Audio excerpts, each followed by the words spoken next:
Hay un pensamiento en la palabra de Dios en el libro de los Hechos, en el capítulo 17. Hechos de los Apóstoles, capítulo 17, el versículo número 30. Dice la Biblia: pero Dios, habiendo pasado por alto los tiempos de esta ignorancia, ahora manda a todos los hombres en todo lugar que se arrepientan. Oramos.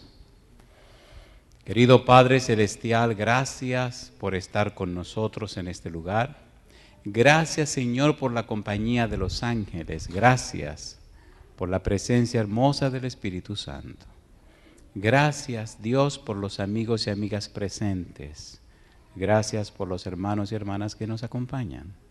Señor, gracias por aquellos y aquellas que siguen esta programación a través de la radio, la internet o la televisión. Padre, pedimos una bendición sobre cada uno de estos grupos anunciados.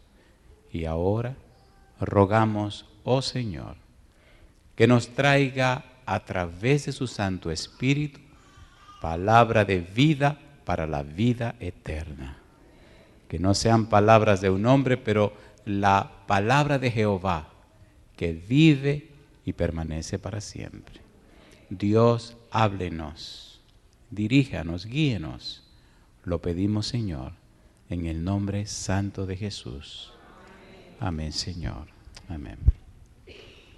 Decíamos el primer día la experiencia del apóstol Pablo y lo que es su testimonio.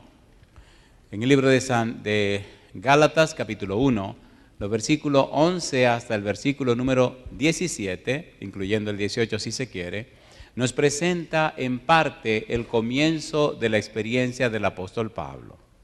Pablo se encuentra con Jesús camino a Damasco. Pablo le pregunta a Jesús, ¿qué quieres que haga? Y Pablo decide caminar y hacer como Jesús dice. Lo interesante de la vida de Pablo es que él comienza en sus cartas a relatar su experiencia, lo que pasó con él. No nos está contando lo que leyó en un libro, pero sí nos está refiriendo, nos está compartiendo lo que pasó en su vida. Él dice, cuando me encontré con Jesús camino a Damasco y llegué a la ciudad de Damasco, estaba ciego. Ananías vino y oró por mí y recobré la vista. Entonces comencé a predicar acerca de Jesús como el Hijo de Dios. Me persiguieron en Damasco y me sacaron de una canasta, me bajaron por el muro y corrí y me fui a Arabia. No fui a Jerusalén. Allá en Arabia, Gálatas capítulo 1, versículos 11 y 12, recibí el evangelio por parte de Jesucristo. Jesucristo me enseñó su evangelio. Jesucristo me entregó lo que yo debo enseñar y predicar. Pero no solo eso, sino que hay algo más que ocurrió en mi experiencia en Arabia. Versículo 15 y 16, el Señor me apartó para predicar el evangelio, para dar a conocer a su Hijo. El Señor me llamó por su gracia.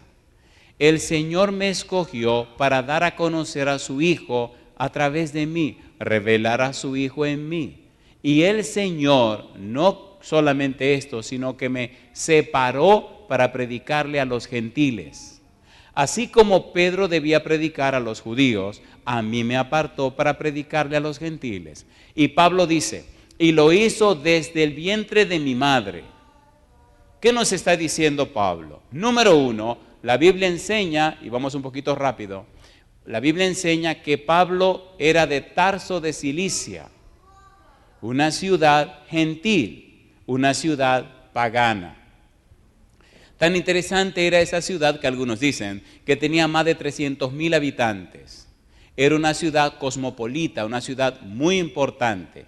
En filosofía y educación no tenía nada que envidiar a otra ciudad. Al contrario, se discutía, se relacionaba en cierto modo y competía con Atenas y con Alejandría, que eran centros de filosofía y educación en esa época. Ahí nació Pablo. Sin embargo, la Biblia nos enseña que Pablo se crió en Jerusalén, a los pies de Gamaliel. De modo que tenemos un individuo que tiene dos mundos en la cabeza. Un mundo gentil donde nace, donde se forma, donde su papá tiene el negocio, aprende el idioma, es ciudadano romano, habla perfecto griego, aprende otros idiomas, tiene un enfoque, una mentalidad, una cosmovisión gentil, pero también es judío criado en Jerusalén. Jamás Pedro haría lo que Pablo podía hacer. Jamás ninguno de los discípulos podrían hacer lo que Pablo podía hacer, porque ellos se criaron en Jerusalén, vivían en Jerusalén con una mentalidad completamente judía. Dios lo preparó desde el vientre de su madre y creó las circunstancias para formar a Pablo. Cuando Cristo se encuentra con Pablo, todo el haber que habían colocado en él nace y surge, y por eso un Pablo puede convencer a un Lucas, que era un gentil y era un médico de lo más elevado que había en la sociedad. Lucas se convierte y escribe el Evangelio según San Lucas y escribe el libro de los Hechos. Inclusive Lucas cierra su consultorio y se va con Pablo a hacer la obra misionera. Por eso usted ve en el libro de los Hechos que dice: y zarpamos, y salimos, y entramos, y fuimos. Lucas se hizo compañero de Pablo. Tan grande fue la experiencia del apóstol Pablo que cambió y transformó la vida de Lucas, el médico. Y entonces Lucas escribe su evangelio para un magistrado llamado Teófilo, con un lenguaje tan fino, como resultado de una investigación tan profunda y exacta, que no hay ningún otro de los evangelios que contenga la manera como Lucas lo hace y escribe. Inclusive, compare los otros evangelios con Lucas y notará que Lucas tiene muchas cosas que los otros evangelios no dicen.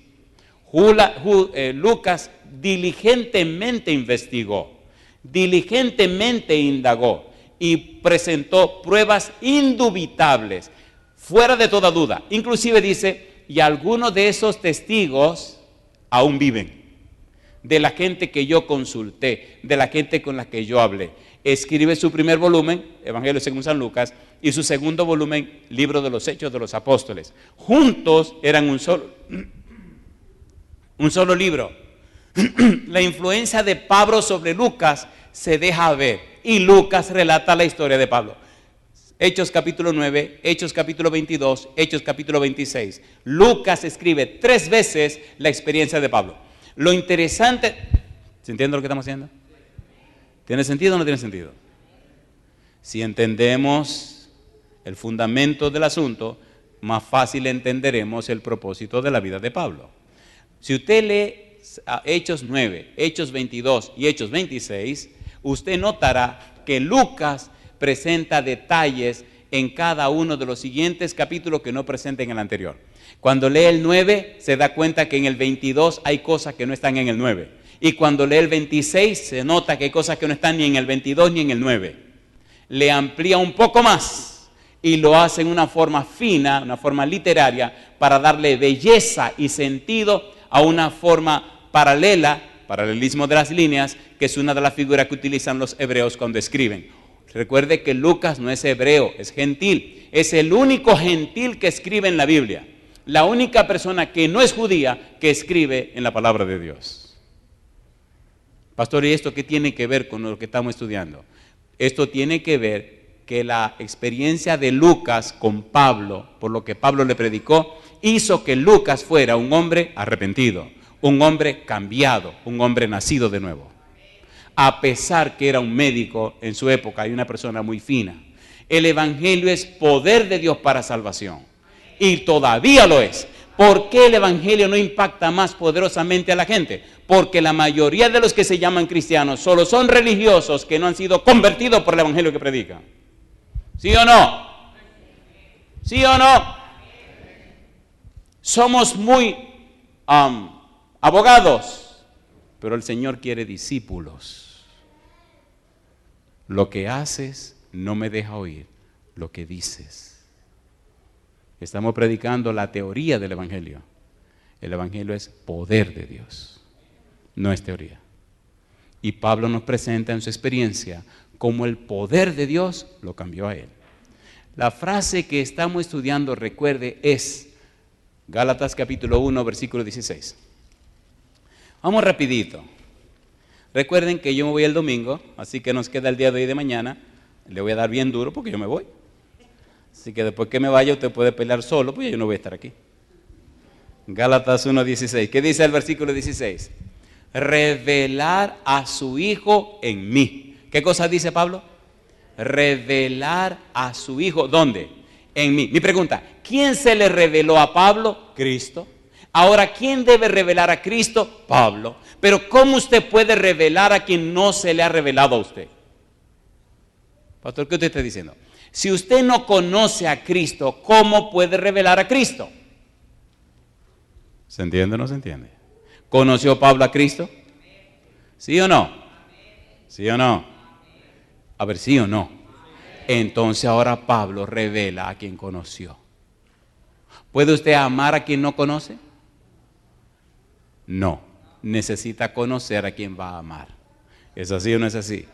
Entonces estudiemos la experiencia de Pablo en base a eso. Revelar a su Hijo en mí. Quitar el velo para que la gente lo pueda ver. Cristo se fue, ahora en mi vida se mostrará Cristo para que la gente le conozca. ¿No dijo eso Pablo en 1 Corintios 11:1? Sed imitadores de mí, así como yo lo soy de Cristo. ¿Lo dijo o no lo dijo? ¿Mostraba Pablo a Cristo o no mostraba a Cristo? Romanos capítulo 8, versículo 3. Vamos rapidito. Romanos capítulo 8, versículo número 3. Hay muchas cosas lindas que tenemos que ver. A ver hasta dónde nos puede aguantar el tiempo. Romanos 8, 3. ¿Cómo dice el versículo número 3? ¿Cómo dice el 3? Porque lo que era imposible para la ley, por cuanto era débil por la carne, ¿qué dice ahora? Dios. Hay una cosa que tiene que estar clara en la mente suya. Todo parte de Dios. Todo sale de Dios y a Dios vuelve. Si usted quiere entender la Biblia, tiene que entender a Dios. Usted necesita dejar claro que Dios. Si usted lee toda la Biblia, encontrará que todo es Dios. Cuando Cristo vino a la tierra, ¿de quién hablaba? De Dios. ¿A quién mostraba? A Dios. Cuando usted lee los escritos de Pablo, Dios. Siempre Dios. Cuando la Biblia comienza, ¿qué es lo que dice? En el principio creó Elohim. Los agarré, ¿no? Dios. ¿Quién es Elohim? Es el Padre, es el Hijo y es el Espíritu Santo. En el principio, Dios. Y me gusta la Biblia porque nos habla de Ruach Elohim, de Yahvé Elohim y de Bar Elahim. Nos habla del Padre, nos habla del Hijo y nos habla del Espíritu Santo. Y me gusta la Biblia porque nos habla del trono del Padre, del trono del Hijo y del trono del Espíritu Santo. Y usted me dirá, ¿y por qué está metiendo esa cuñita? Por si acaso. ¿Por qué cosa? Por si acaso. Y si usted quiere más, a la serie se llama El Espíritu en la vida familiar. Lo puede copiar, lo puede ver en la página lavozdelconsolador.org. Elohim es un nombre plural. Ahora Pablo dice, versículo 16, capítulo 8, versículo 3, Dios, enviando a su Hijo en semejanza de carne de pecado, y a causa del pecado, ¿qué dice ahora? Condenó al pecado, ¿en dónde? En la carne. ¿Vino Jesús o no vino Jesús? ¿Sí o no? ¿Se reveló Cristo al Padre? ¿Sí o no? Dios, enviando a su Hijo en semejanza de carne de pecado, y a causa del pecado, condenó al pecado en la carne. En otras palabras, Dios revela a Cristo. Dios presenta a Cristo. Versículo 11. ¿Cómo dice el versículo 11? Y si el espíritu de aquel que levantó de los muertos a Jesús mora en vosotros, el que levantó de los muertos a Cristo Jesús, ¿qué dice? Vivificará también vuestros cuerpos mortales por su espíritu que mora en vosotros. Así que, hermanos, deudores somos, no a la carne, para que vivamos conforme a la carne. ¿Y qué sigue diciendo? Porque si vivís conforme a la carne, moriréis. Mas si por el Espíritu hacéis morir las obras de la carne, ¿qué dice ahora? Viviréis. Mi pregunta, ¿se involucró el Padre? Sí. ¿Se involucró Jesús? Sí. ¿Se involucró el Espíritu Santo? Sí. Así que toda la deidad se involucra para que en la vida tuya pueda darse a conocer Cristo Jesús. ¿Es así o no es así? Revelar a su Hijo en mí.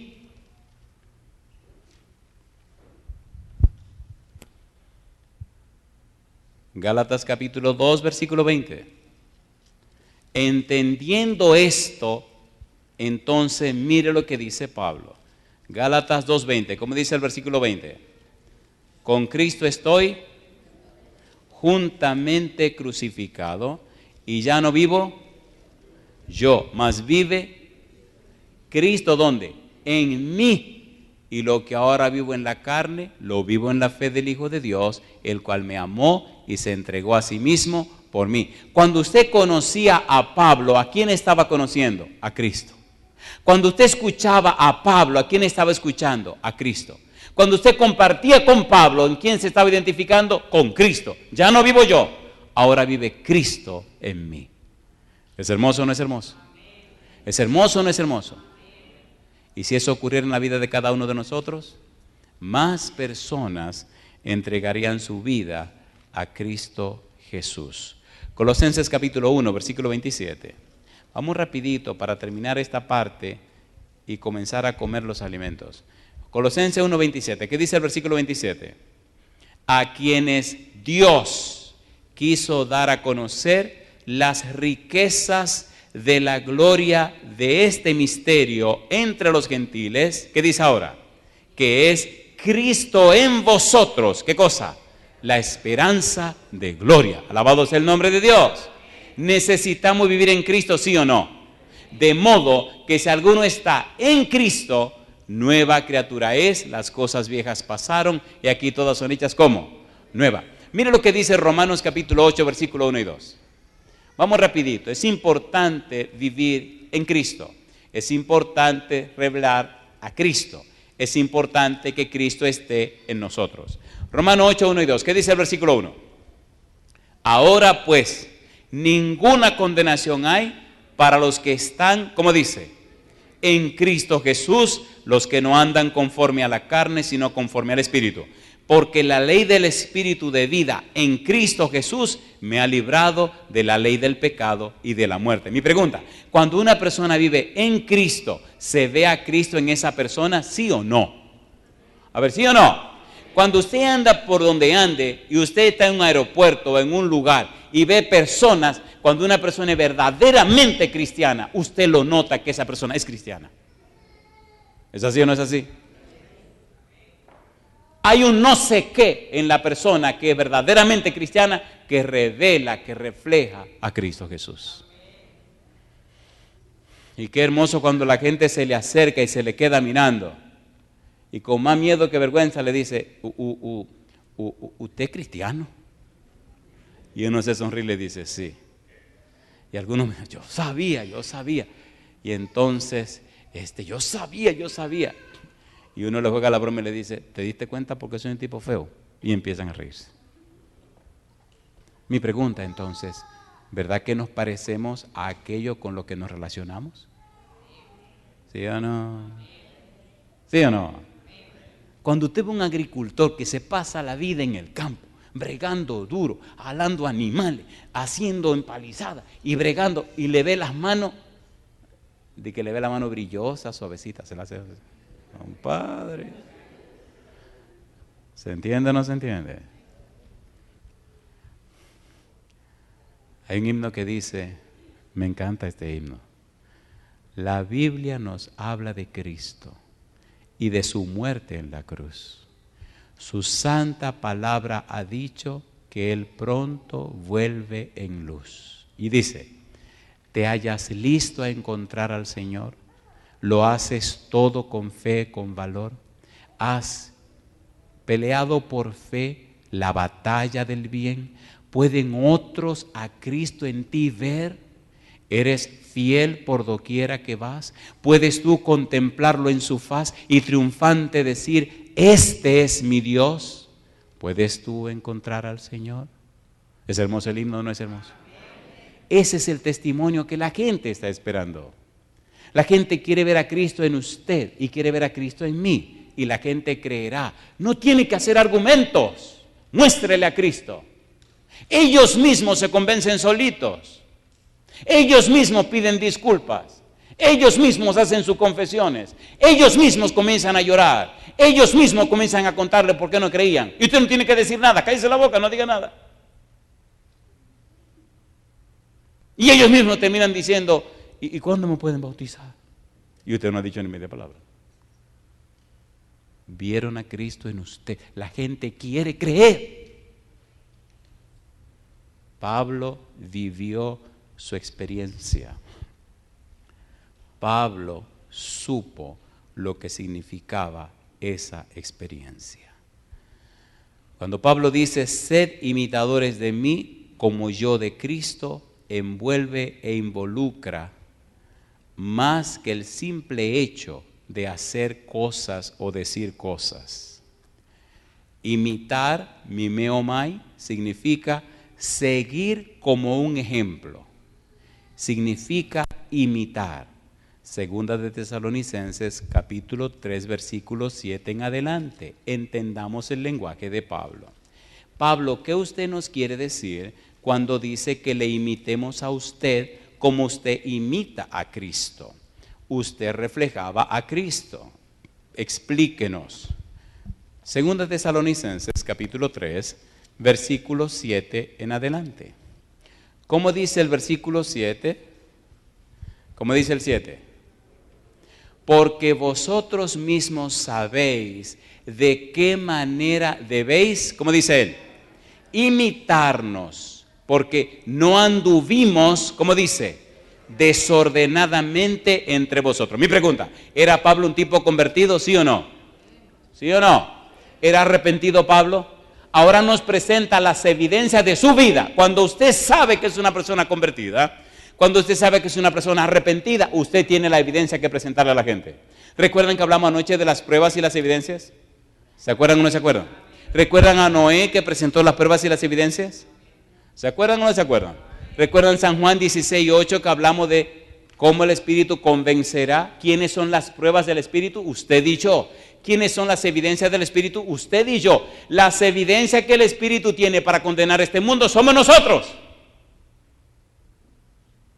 ¿Quién condenó los antediluvianos? Noé, su esposa, sus 3 hijos y la esposa de sus hijos. Hebreos capítulo 11, versículo 7. Noé condenó al mundo. ¿A quiénes tiene Dios para condenar a esta humanidad? A usted y a mí. La vida suya y la vida mía, arrepentida, convertida, consagrada, condenará a este mundo. Nosotros seremos los testigos y las evidencias que el Espíritu presentará para que este mundo sea quemado. Pero si la evidencia no es suficiente y la evidencia no es confiable, entonces hay que aguantarse. Hay que aguantarse, ¿o no? A ver, ¿sí o no? ¿Sí o no? Pablo está presentando las evidencias. Versículo 8.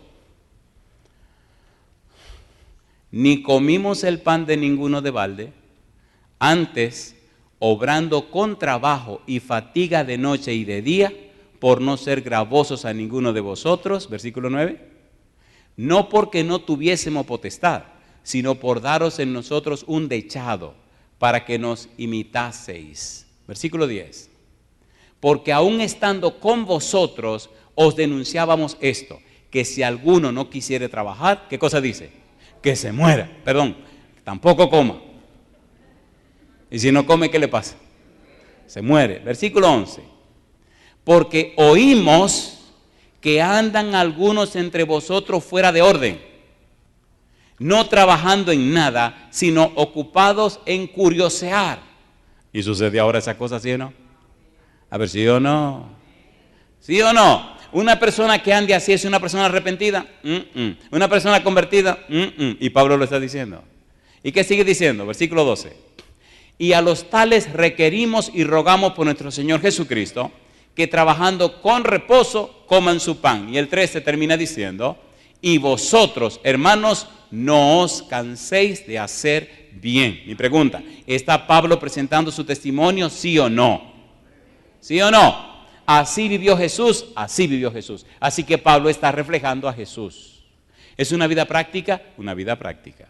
Cuando Cristo venga y haga juicio, ¿qué es lo que tomará en cuenta?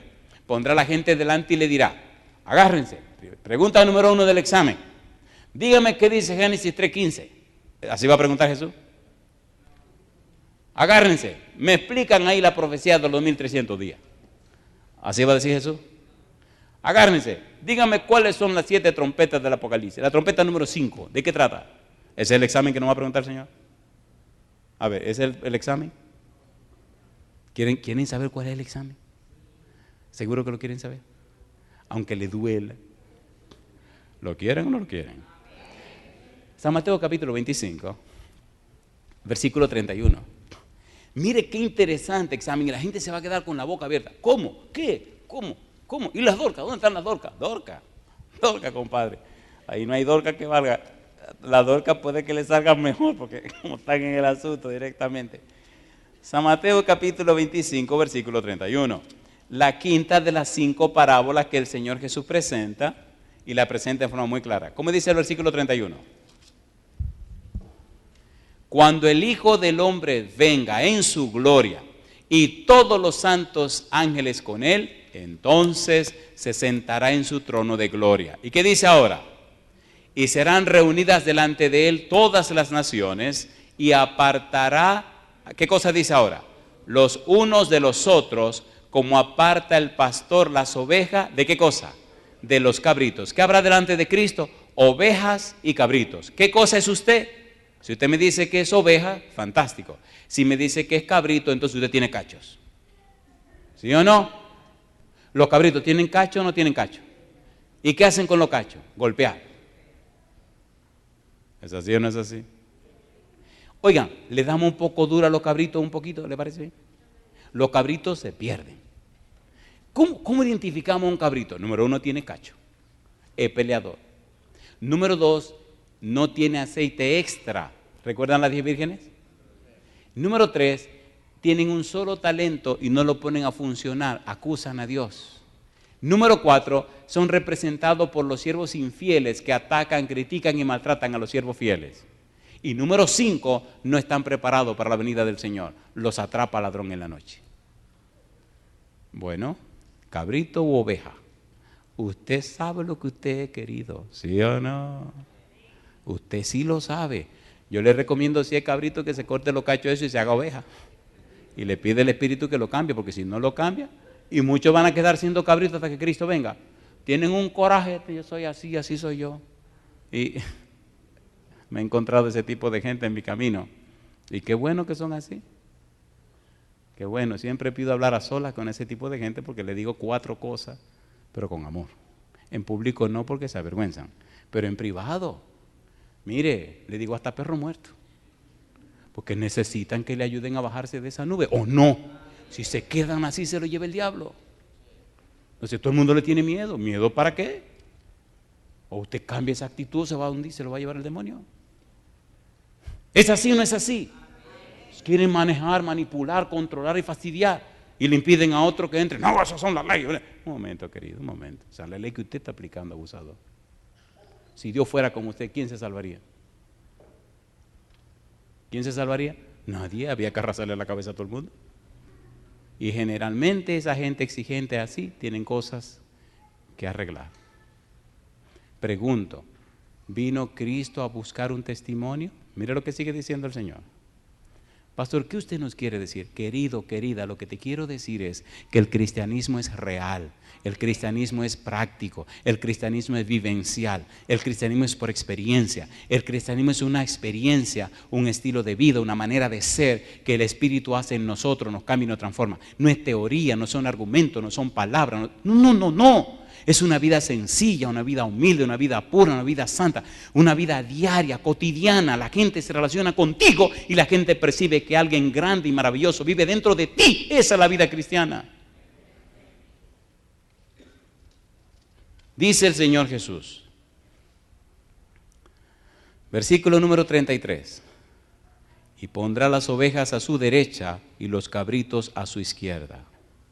Entonces el rey dirá a los de su derecha. ¿Quiénes dijimos que estaban a la derecha? Las ovejas. Oiga, ¿les gustaría ser oveja? Seguro. ¿Cuántos quieren ser ovejas? ¿Ustedes no sabían que las ovejas son tontas y estúpidas y media taradas? ¿No lo sabían? ¿Lo sabían o no lo sabían? Son tan tontas las ovejas que no hay que arrearlas como a las vacas. El pastor camina, ahí van ellas. Y el pastor se va para la derecha, ahí van ellas. Y se van para la izquierda, ahí van. Cosa chula, mamacita linda. Y no se quejan ni nada las ovejas, ahí van. Oye, pues hay un reguero de cabritos que aparece en la manada del Señor. ¿Y por qué tenemos que ir para allá? ¿Sabe el pastor dónde llevar las ovejas? ¿Sí o no? ¿Somos ovejas o cabritos?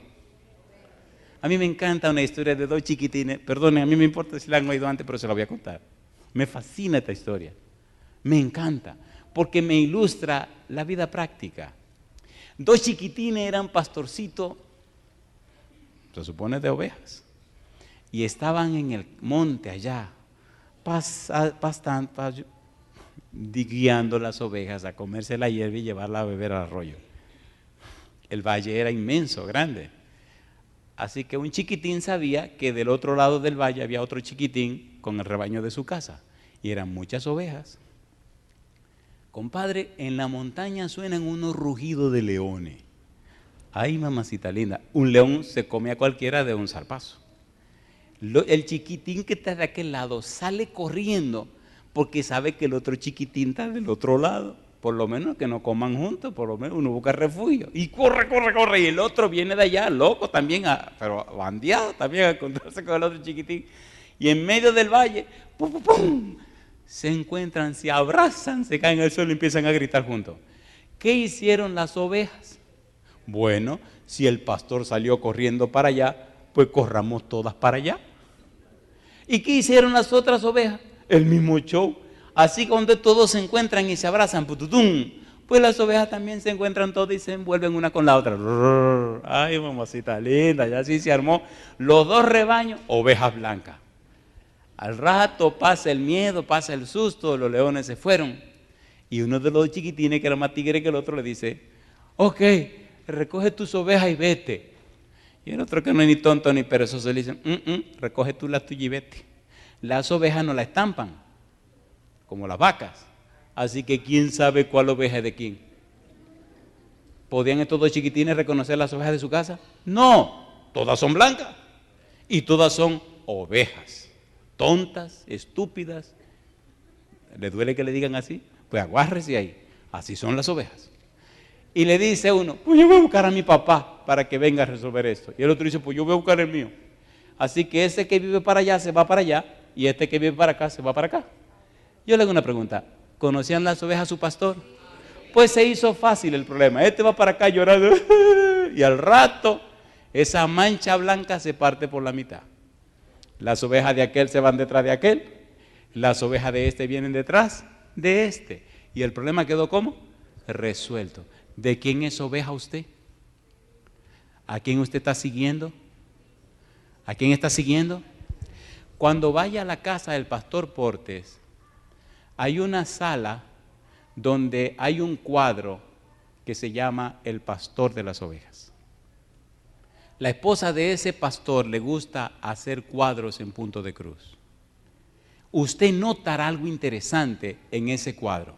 Tiene 125 colores, así que la señora usó 125 hilos diferentes. Pero usted notará algo interesante. Jesús tiene una oveja cargada y detrás hay muchas ovejas. La ropa de Jesús tiene los mismos hilos que se usaron en la ropa de las ovejitas. ¿Se entendió? ¿Se entendió? ¿A quién se parece la oveja? A su pastor. ¿A quién imita la oveja?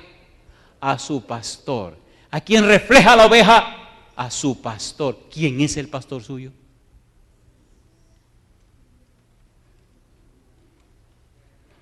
¿Se entiende o no se entiende? A ver si es así. ¿Cuál es tu feeling que tú proyectas? ¿A quién das a conocer?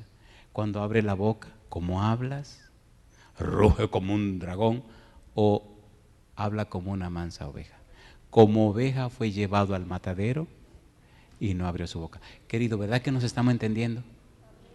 No voy a hablar de los cabritos que dice, y aquí la oveja dice, porque tuve hambre y me disteis de comer, tuve sed y me disteis, fui forastero y me recogiste, estuve en la cárcel, me visitaste, etcétera, etcétera. Una vida sencilla, una vida práctica. ¿Pablo vivió así o no vivió así? La vida cristiana arrepentida es una experiencia de fe que muestra a Cristo en nuestra vida cotidiana. No es que me engancho a cristiano el fin de semana, es que cada día, cada momento, en cada instante de mi vida, estoy caminando de la mano con Jesús y mi vida refleja a Cristo Jesús. ¿Se entiende o no se entiende? Y eso es lo que atrae a la gente, y eso es lo que toca a los corazones, y eso es lo que convierte a las vidas. Pablo lo vivió, Pablo lo mostró, Pablo vivió una experiencia completamente nueva al entregarse a Jesús. Hebreos capítulo 13, versículo 7. Mimeomai. Hebreos capítulo 13, versículo 7. ¿Cómo dice el versículo 7? Hebreos capítulo 13, versículo 7. ¿Cómo dice el 7? Acordaos de vuestros pastores que os hablaron la palabra de Dios. ¿Y qué dice ahora? La fe de los cuales, ¿qué dice? Mimeomai, imitad, considerando cuál haya sido el éxito de su conducta. ¿Se entiende o no se entiende? ¿Se entiende o no se entiende? ¿Sí o no? Dice también el apóstol Pablo, dice tercera de Juan, capítulo 1, capítulo único, versículo 9 al 11. ¿Qué dice Juan? Tercera de Juan, versículo 9 al 11. ¿Cómo dice el 9? ¿Qué dice el versículo 9? Yo he escrito, ¿a quién? A la iglesia, mas Diótrefes, que ama tener el primado entre ellos, no nos recibe. Versículo 10. Por esta causa, si yo viniere, recordaré las obras que hace, parlando con palabras maliciosas contra nosotros, y no contento con estas cosas, no recibe a los hermanos y prohíbe a los que los quieren recibir y los echa de la iglesia. Versículo 11. ¿Qué dice el versículo 11? Amado, no sigáis lo que es malo, sino lo que es bueno. El que hace bien es de Dios, mas el que hace mal, ¿qué dice ahora? No ha visto a Dios. Mi pregunta, ¿estos modelos están claros o no están claros? ¿Tiene usted que tomar una decisión o no tiene que tomar decisión? ¿Decide imitar a Cristo para reflejar a Cristo o decide no imitarlo y no reflejarlo? La gente se confunde cuando uno le predica una cosa y ve en nosotros lo opuesto, lo contrario a lo que le predicamos. El evangelio no son teorías, no son argumentos. El evangelio es poder de Dios para salvación. El evangelio es más que un concepto, es una persona que se llama Jesús. La salvación es una persona que se llama Jesús. Cuando reflejamos a Jesús en nosotros, entonces se refleja el evangelio, se refleja la salvación. Cuando nosotros reflejamos a Cristo en nuestra vida, a la gente se le hace fácil creer y aceptar, porque no recibe un concepto, recibe un testimonio, una prueba, una evidencia. Y eso le hace posible a la gente creer y aceptar a Cristo Jesús. Sed imitadores de mí. La frase que utiliza Pablo, revelar a su Hijo en mí. Veamos cuánto podemos avanzar en este momento. Mi pregunta 1, ¿tiene sentido lo que estamos haciendo? ¿Puede Cristo transformar la vida suya y reflejarse en la vida suya? ¿Puede o no puede hacerlo? ¿Lo ha hecho en la vida de otros? ¿Sí o no? ¿Conocemos o no conocemos personas que fueron cambiadas por el poder del Espíritu Santo? ¿Y su testimonio dice que son personas cambiadas? Llegamos a Argentina, a la ciudad de Santa Fe, y la primera noche viene un muchachito con su novia, y llegó con ciertas cosas en la cara y con un feeling medio moderno, contemporáneo, postmoderno, actualizado. Y cuando uno ve ciertas cosas, uno como que, tranquilo, vámonos al paso, espérate. Qué lindo, qué maravilloso que ese mismo muchachito terminó manejando una cámara, terminó siendo tesorero del grupo y terminó siendo un líder religioso. Cuando conoció a Cristo se cambió toda esa bobería, hasta se peló. ¿Tiene Cristo poder para cambiar a la gente? ¿Quieren oír una historia interesante? Venga mañana. Se la voy a hacer ahora, no, una broma. Este muchacho era un drogadicto. La mamá, miembro de la iglesia, le pidió que viniera, por favor, un día a la campaña. Y le dijo no. Entonces la mamá sabe que por la plata baila el mono. ¿Ustedes lo sabían o no lo sabían? Le dijo, si vas te voy a dar tanto. Ah, pues voy. Pero va a tener que orar con el pastor. Oro. Así que la mamá puso todas las condiciones, pero que le importa es nada, él quiere su cuarto. Y vino, el tipo vino, tenía el pelo por aquí, un pelo así largo, tenía aquí la oreja abierta y un tubo como para seguir abriéndosela más. Tenía asuntos aquí en las cejas, tenía asuntos en el labio y en la lengua le vi una cuestión que brillaba también. El tipo estaba marcado por todas partes.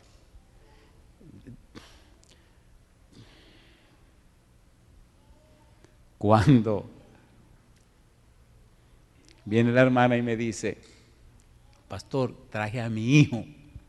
Digo, qué bien. Espere, él es drogadicto. Así, sí. Y está perdido completamente. No se espante ni se asuste cuando lo vea, porque parece más el diablo que un ser humano. Hermana, ¿cómo va a ser? Yo creo que está exagerando. Dice, lo voy a traer. Yo estoy en la oficina del pastor. Oye, aparece este tipo con su pelo así, larguísimo, y con estos ojos así como de que un tipo que no duerme hace 10 años, y entra así como medio sonámbulo, y él quiere su cuarto, que le importa el cristianismo, ni religión, ni nada de esa bobería. Y viene y me dice, hola pastor. Digo, hola, ¿cómo está usted? Bien, bien. ¿Qué es lo que vamos a hacer? Me dice, ¿qué es lo que vamos a hacer? Como me dice, terminemos esto rápido. Le digo, siéntate, y se sienta, y se echa para atrás. Y me mira así, y le digo, ¿vamos a orar? ¿Cómo no? Y dice que usted está dispuesto a lo que sea, me están pagando. Y yo, que el tipo está muy suave, digo, ¿vamos a arrodillar? Sí, señor. Y ahí se arrodilla el tipo con su pelo así para abajo, y se chorrea el pelo. Terminamos de orar. Y digo, mi madre, ¿qué es lo que pasa aquí, señor? ¿Qué es lo que pasa con este muchacho? Y empiezo a hacerle preguntas. Y la primera pregunta que le hice, una pregunta indiscreta, ¿y hace cuánto tiempo tú estás usando droga? Y se ríe, mira, ya mi mamá le vino con el chisme. Le digo, dice, hace mucho tiempo. Pero yo he roto muchas veces, pastor, yo he roto muchas veces. Yo he sabido romper en seco. Digo, no me diga, ¿qué es lo que es eso? Y empezó a explicar. Y seguí haciendo preguntas y siguió contestándome. Mi pregunta, ¿qué es lo más importante que usted tiene? Su propia vida. ¿O no? Y él empezó a hablar y yo a hacerle preguntas. Y entonces le dije, parece que el Señor te falló para tú caer a donde tú estás. ¿A mí? No, a mí Dios no me ha fallado. Digo, te fallaste tú mismo a ti mismo. Y dice, ¿cómo? Oye, el tipo empezó a pensar. Se le olvidó el dinero. Dice, ¿cómo así? ¿Qué usted me quiere decir? Digo, pero mírate, tu mamá me dijo que tú pareces el diablo. Y empieza a reírse, no me diga, digo, sí. Y ahora veo que no, tú te parecías al demonio. Y empieza a reírse. Digo, pero mira, tú te has visto en un espejo. Dice, a la verdad que uno se ve raro, sí, pastor. Entonces, oye, la conversación se puso sabrosa. ¿Estamos siendo sinceros o no estamos siendo sinceros? Entonces le dije, ¿no te gustaría verte peladito, sin esa bobería que tiene en la cara? Un hombre, como un hombre, casado, profesional, con un buen trabajo, cristiano y como Dios manda. Y los ojos se llenaron de lágrimas. Pastor, ¿y usted cree que esta basura un día puedes llegar a eso? Digo, al Señor le encantan las basuras. Él agarra una basura y hace una obra de arte. Pastor. Digo, ¿tú quieres que pase? Vamos a orar otra vez. Y entonces me dice, pero de rodillas. Digo, de rodillas. Y ahora empecé a llorar yo. Porque ¿quién soy yo? Un negrito. ¿Qué poder tengo yo? Ninguno. ¿Qué puedo hacer por este pobre muchacho? Nada. Pero me acordé que Dios es todopoderoso. Y le dije, Señor, ¿por qué no nos juega una broma? Y agarra a este muchacho y lo cambia y lo transforma. Y le recoge todos esos malos espíritus que tiene encima, que lo tienen acabado, y lo echa de su vida. Y le da ese gozo a esa mamá. Y lo transforma y le demuestra a él que usted es el Dios todopoderoso, perdonador de los pecadores. Señor, háganos una broma. Le garantizo que lo voy a anunciar por todo el mundo. Cuando terminé de orar, el tipo estaba llorando. Terminamos, la mamá vino y le dice a la mamá, ¡ay, a fulano! Te lo ganaste. Y él le dijo, no me tiene que pagar nada. Yo no quiero tu dinero. La mamá no lo podía creer. Se fue. Al final de la semana, cuando ya estábamos terminando, me dice la mamá, usted no puede creer lo que le voy a decir. Digo, ¿qué pasó? Después que mi hijo habló con usted, decidió irse de este país. Dice que aquí él no va a poder comenzar de nuevo. Se fue a tal lugar, otro país. Y me dice, tú sabrás de mí, no me llame. Luego regresé a ese país, me encontré con la señora, vino, me abrazó, era una rubia, había ganado Miss ese país, pero se había descuidado y como que la belleza se le... ¿Entienden lo que estoy diciendo? Le brotó la belleza por todas partes y entonces ya solo quedaban los recuerdos. Y me dice la señora, usted no lo va a creer. Digo, ¿qué es lo que no voy a creer? Mi hijo. Digo, ¿qué pasó? Mire, me enseñó una foto. Se había quitado toda esa bobería, se había recogido todo lo que tenía y ahora era un señor pelado como un hombre, estudiando en la universidad, trabajando y con una novia para casarse. Y le dijo, mami, enséñale esa foto al pastor.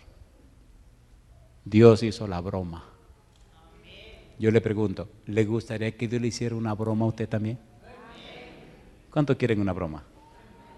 ¿Le hizo una broma a Dios a Pablo? ¿Lo cambió o no lo cambió?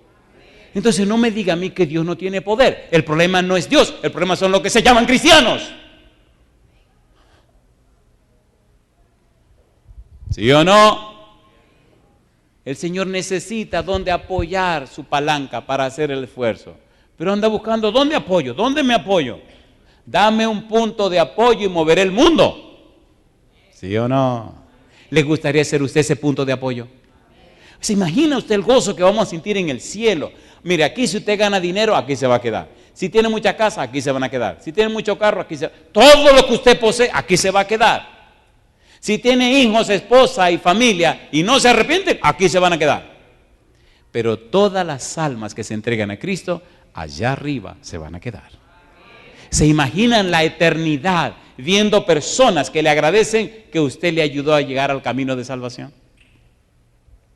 Ese es el tesoro que yo quiero tener.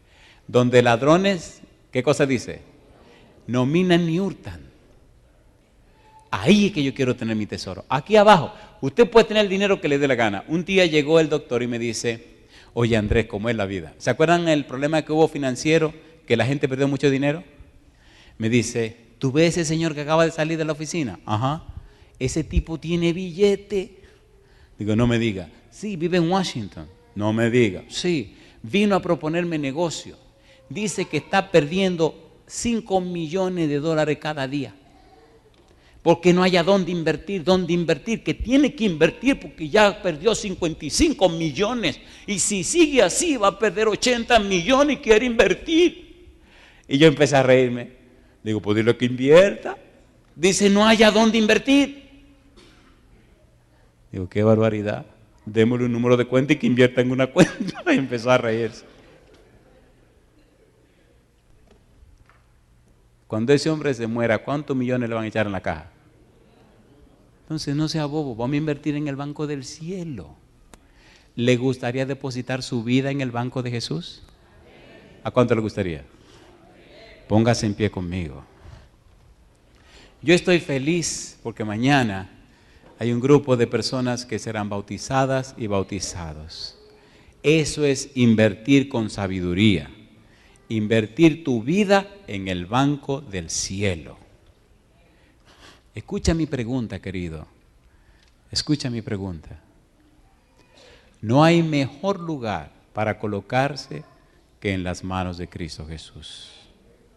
No hay mejor lugar para vivir que en la presencia de nuestro Dios. Pablo lo entendió, tomó una decisión y entonces en él se reflejó a Cristo Jesús. Mi pregunta para ti es la siguiente. ¿Te gustaría a ti, cuando la gente te conozca, cuando la gente se acerque a ti, cuando la gente se relacione contigo, te gustaría que la gente perciba en ti una sabiduría que no es humana, una sabiduría que viene del cielo? Que la gente perciba en ti los perfiles y las bellezas del carácter de Jesús. ¿Te gustaría eso? Si te gustaría eso, levanta la mano conmigo. Hoy yo quiero orar con un grupo muy especial. Hoy quiero orar con esos niños y esos adolescentes. En las iglesias me gusta orar por los padres, me gusta orar por los jóvenes, me gusta orar por las familias, porque Dios quiere salvar familias.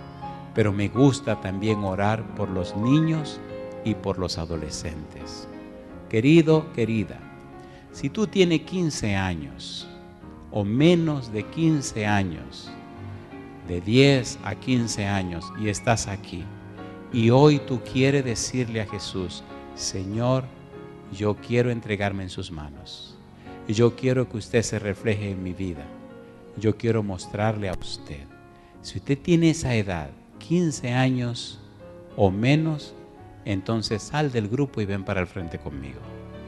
Déjame orar por ti y pedir a Dios que el Santo Espíritu repose en tu vida y que desde hoy el Espíritu guíe tus pasos.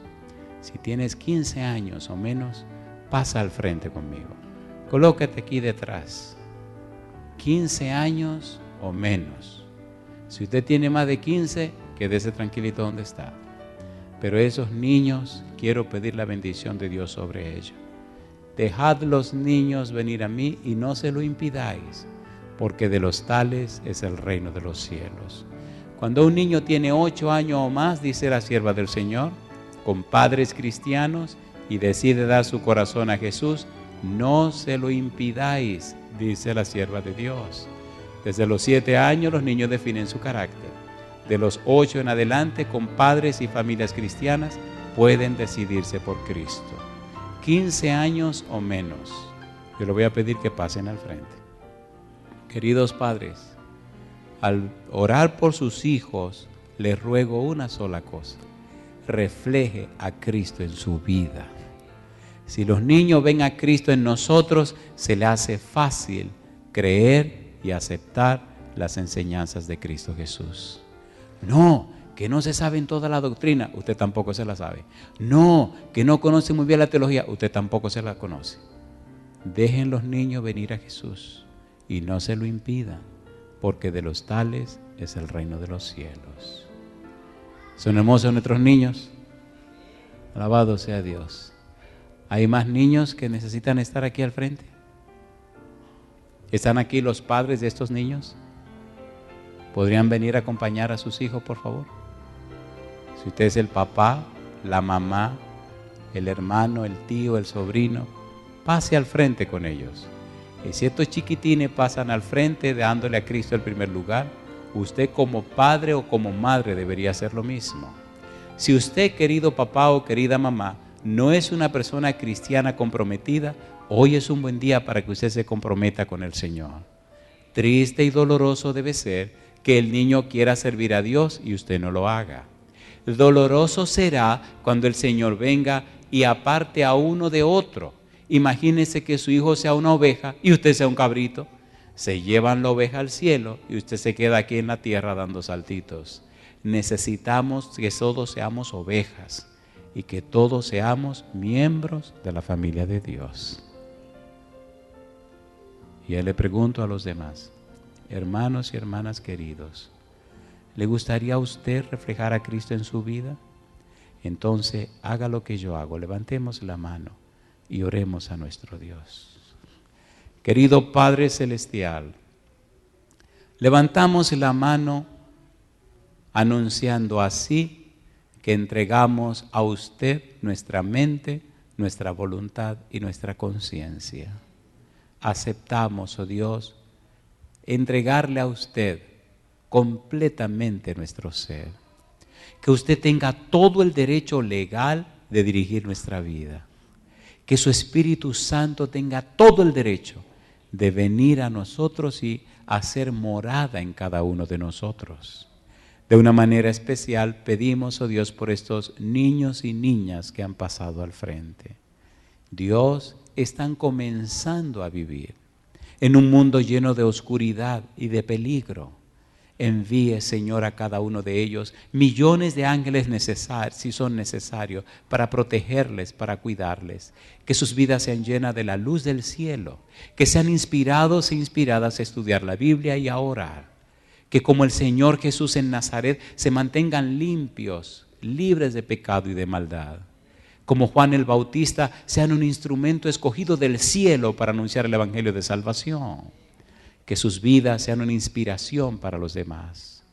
Pero Dios, que sus padres, sus madres y demás familiares y relacionados puedan consagrarse a usted, entregarse a usted. Si por ventura algún padre, alguna madre, algún familiar no ha sido entregado a usted, que hoy ocurra el milagro, para que, por ejemplo, y no solo por precepto, puedan guiar a estos niños a la patria celestial. Señor, pedimos su bendición sobre cada persona presente, pero también sobre aquellos y aquellas que nos siguen en cualquier lugar del mundo. Déjenos ver su gloria mañana, Señor. Déjenos ver su gloria viendo muchas almas entregarse a usted a través del santo bautismo. Que sus nombres sean registrados en el libro de la vida y sus cuerpos sean convertidos en templo del Espíritu Santo y se mantengan firmes y fieles, sin caída, hasta la venida de Jesús. Padre amado, Santo Dios, damos gloria y gloria a su nombre y agradecemos anticipadamente sus bendiciones y lo hacemos en el nombre de Jesús. Amén, Señor. Amén, Jesús. Amén. Que Dios les bendiga.